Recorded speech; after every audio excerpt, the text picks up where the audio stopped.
Quant au président, le président de la République, il est à Copenhague pour un sommet européen qui s'ouvre aujourd'hui pour durer 2 jours. Demain, ce sera le sommet de la communauté politique européenne.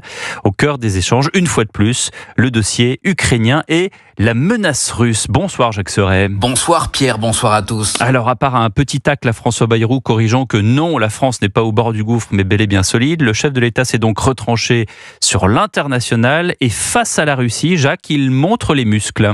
Oui, signe de la tension qui règne entre Européens et Russes, Emmanuel Macron n'hésite pas, ici au Danemark, à utiliser le terme de confrontation. Nous sommes dans une confrontation avec la Russie, qui depuis plusieurs années est un acteur très agressif dans notre espace informationnel, qui multiplie les attaques cyber, qui évidemment a lancé une guerre d'agression en Ukraine, qui utilise la menace nucléaire et qui aujourd'hui, on le voit bien, provoque dans des espaces aériens. Tout ça est un ensemble hybride qui est dans le champ de la confrontation. Une déclaration face caméra suivie quelques minutes plus tard par la publication d'une interview accordée à un journal allemand. Si un avion russe viole de nouveau l'espace aérien de l'OTAN, rien n'est exclu, y fait savoir le chef de l'État.